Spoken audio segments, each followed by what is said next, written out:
I'm Rosemary Reynolds from KXL Radio. Oh, okay. Nice to How are meet you. Nice meeting you. Yeah, nice meeting you. Why is it starting snowstorms? I don't know. Is that where you like in New England? It's a snowstorm. Here, what do we say? Snow event? Oh, That's interesting. I'd say snowing. I'd say But I'm saying, like, it's still I think what we storm had, if it's just snow. we don't say snowstorm Yeah, if much this comes here. in and dumps on, I call it snowstorm. I think it has to be a certain level. Size? I'd say 4 inches or more. Yeah.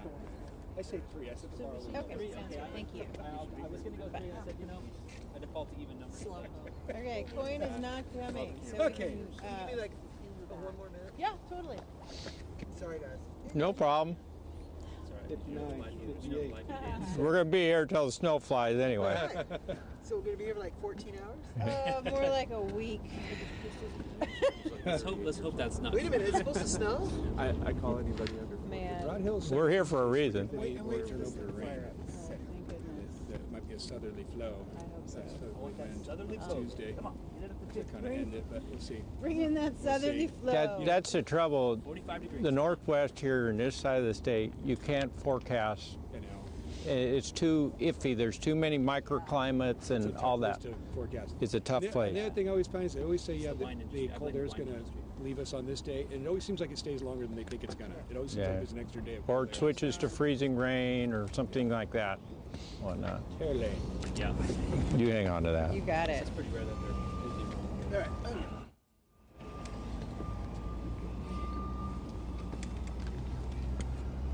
I'm good to go whenever you're ready. All right, let's let. Do you need to set up, or are you doing audio? Do you guys Okay. do you want an introduction? My name? Yeah. Okay.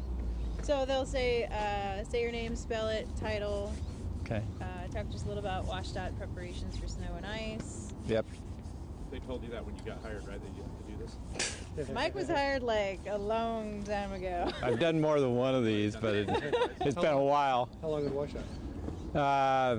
34 plus. Oh, wow. So I've seen it all. You're still dreaming about 2008, right? I'm dreaming about retiring. Seen it all. That's basically inviting this to be the storm of the century. We're going to get I think we'll be all right. Check, check. 1, 2. Say your name. Mike, I'm here. How do you spell your name? Your last name. BRACE. Mike Briggs.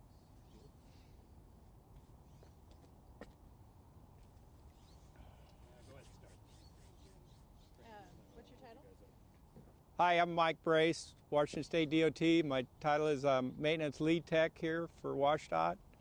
I've been through many of these events, and it looks like we're going into another one here this year with the snow around the Portland, Vancouver metro area. What WashDOT is doing to prepare for this event we're coming into is we prepared by stocking up on our de-icers and chemicals that we use and stuff. We prepare our trucks, make sure we have the proper equipment. Our trucks are properly calibrated, which is a very important environmental thing that we look at here at WashDOT, that we're not applying too much of the chemical out there or not enough to react to the conditions that come up out here. Our trucks are equipped with chains, all the things that they need to actively prepare to get them safely down the road to the drivers. One of the things also too that I'd like to say is I'd like to have the public be aware of us out there when we're doing our applications and plowing and stuff. Is they need to heed the warnings and maybe stay home if they're not comfortable with driving in these type of conditions out here. And if they do come out, though, come out prepared. Have blankets, have extra food and water with you, have chains for your vehicle, have your vehicles ready before they go out the door and stuff.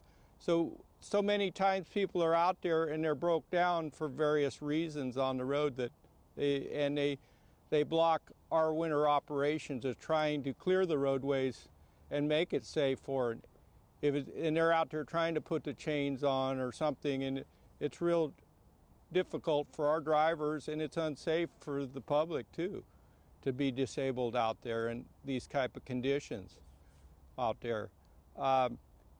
We've stocked up on our salt supply, we've stocked up on our liquid chemical, and we're expecting some more orders in today and stuff too to finish topping things off out there.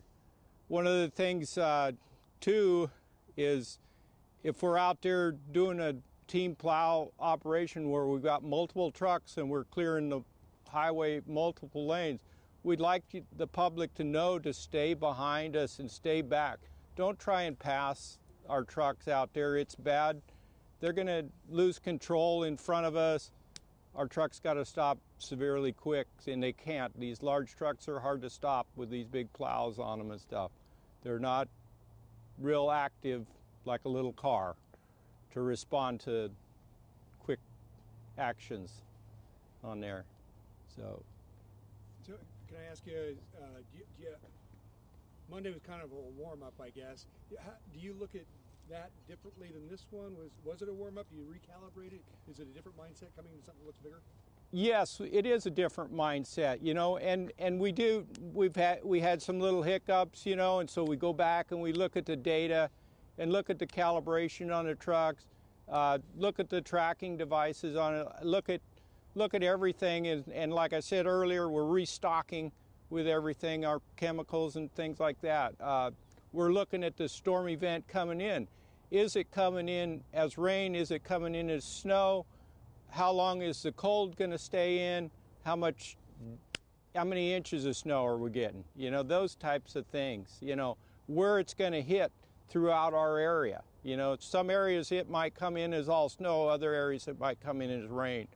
So we're focusing our crews into those areas. If one area is not, we're going to move our resources to the north, or we're going to remove our resources to the east, wherever the snow is hitting and stuff. We have like 9 trucks in this area here to cover what we have here in this area, and we can't cover it all in a major snowstorm. We try and stay in the triangle area of the Vancouver area here and get the major arterials like I-5 and 205, 14.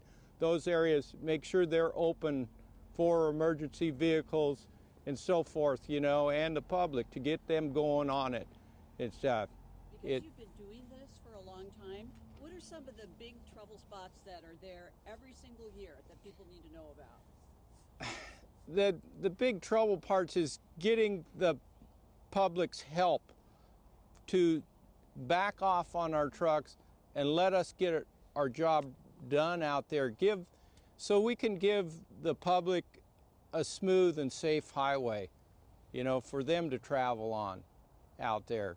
So what do you want, how would you, if somebody's driving down the road and they come up behind a plow, what do you want them to do? Stop, slow down, move over? Just slow down and stay behind the trucks for a while, and we'll move over out of their way when we get it to a safe spot too, and let them pass and move on and stuff. But yeah, if they'll back off, follow behind, you know, and stay, especially if we're doing a team plow type, and that's where multiple trucks, and we're taking 4 lanes of traffic out there plus shoulders, you know, we're going to have the whole roadway blocked. We don't want vehicles trying to get between our trucks and pass us and stuff, because then they lose control right away after they get around us, and it's not good for them and it's not good for us, and somebody's going to get hurt, and we don't want that. Let me reword my question. What I'm asking you is, are there specific roadways that are more prone to accidents than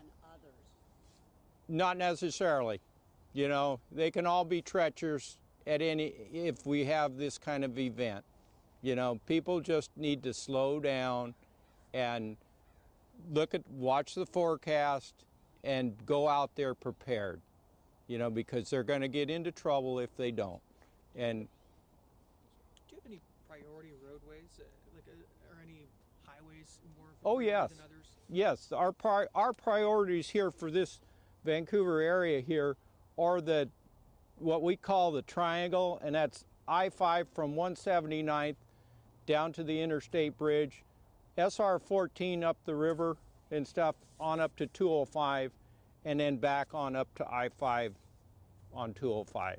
That triangle area is our priority. That's where we're going to focus right off the first thing. When that roadway is clear, then we're going to branch out to our smaller areas and stuff. Our smaller highways, 503, 502, those areas and stuff.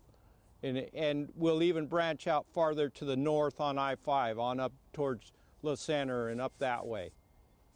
What determines what chemical to use, whether it's de-ice or sand or salt? How do you determine what to use? We have multiple things in our toolbox to use, and a lot depends on the temperature and what conditions we have out there for that day, you know. We're watching the temperatures, the road surface, humidity and dew point, things like that for the conditions that we have. We may go out there and pre-treat, you know, and you hear a lot about the pre-treating. And there's only certain times you can do that to make it effectively work, to pre-treat ahead of time so you don't lose the activity of the chemical out there. You want it to, once you put that out there, you want it to work. Plus, you don't want to do any more harm, you know, as far as out there. You don't want to waste your chemical. Have you done any pre-treatment, or are there plans to? Yeah, there's plans to do some pre-treating, possibly, but they're also, we're kind of looking, that's why I say we're looking at the forecast. This may come in as some rain, so we don't want to pre-treat necessarily if it comes in as rain and stuff. It'll just wash away. And before it does, it had a chance to do any good. I-205 was pretty bad Monday morning. I know you guys had the right. You're doing what? Is there anything you can do differently there to help that situation? Maybe just a quicker response with more trucks in that area, you know, at that time. And we look at all those scenarios and what went good and what went bad for each storm, you know, and each event, and talk to the crews and say, hey, we need to focus on this to make this better for the public out there that day. Won't be a morning commute time, hopefully. It's yeah. A weekend. I guess that's a good thing. That's a good thing, always a good thing. When it's not a commute time, you know, going into the evening commute or going into the morning commute, it's hard to get the resources out there. When you got all that commute traffic out there, and that was part of that storm on Monday.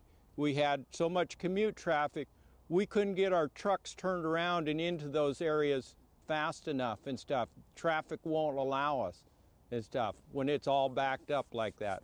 It's tough.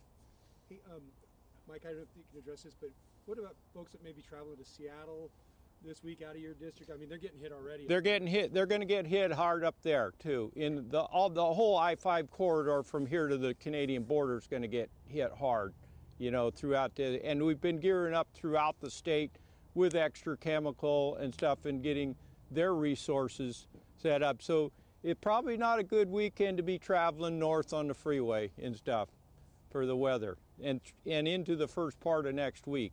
It's going to be a slow, rough go. Let me ask, what kind of a challenge does it present? I mean, obviously it's still early, but we have a chance for a number of these storms to come through over the next week. The challenge that brings is our drivers and stuff end up getting tired. You know, it's a long stretch for them because we're working round the clock, you know, and we're like 13 hours on and 13, you know, and 12 hours off, you know, something like that. So it gets to wear on if it goes on too long, you know, and it makes long days for the guys in our shed here and some of the other sheds too. They're working 24/7, you know, to keep the roads clear and safe for the public. So those are some of the major challenges there. And what is the staffing like right now? Are you working like 12-hour shifts? Sometimes yeah, we're running 12-hour shift right now to make sure that everything is safe out here and clear on the roadways, and especially when we get into the major event like this. That's what's going to happen. Down in Portland, they're saying they don't have a whole lot of salt to put on the roads. Are you guys okay with your product and stuff as much as you need? Yeah, we're comfortable with what we've got now, and if we need to get more in, we're going to get more in and stuff to make it go through the event. It makes it a little tougher getting it when you're in a major storm throughout the whole states here in the whole Western Union, because they can't get the supplies into us quite quick enough and stuff. So and sometimes we'll back off on it. You know, we have other tools in the toolbox to help with that, to back off on how much application we're applying. We can back off on the rates to conserve on it, things like that. I don't want to put you on the spot, but you said 9 trucks. Can you put any of that? You have how many tons of salt or gallons of de-icer? You have that in your head, or? Oh yeah, we got like 20,000 gallons here. You know, we get 2 10,000 gallon tanks here in this area. We got another 10,000 gallons out in Washougal area. It's of liquid de-icer, and then we got like 300 ton of salt out there and another 300 ton here. So we've got plenty of salt. Plus we've got it in the Woodland and the Kelso area. They've got just as much up in those areas. Who? You could talk a little bit about how we gave salt to ODOT last year. Yeah, we did. You know, we did help them out in the past, and we like to be good neighbors and help our fellow DOT people out over there. And in the past, and we've shared resources over the years. You know, we had snow and ice snowball meetings together and things like that to help tackle these types of weather conditions and stuff, and events and so forth. They're kind of new to the salt. Is Washtenaw been using salt forever? Or? We've been heavily into it for probably the last 8 to 10 years now. You know, we've been using liquid a lot longer than that even and stuff. So, yeah. Any more? Thank you, sir. Appreciate it. Thank you. Yeah. Everybody be safe out there. That's the main thing.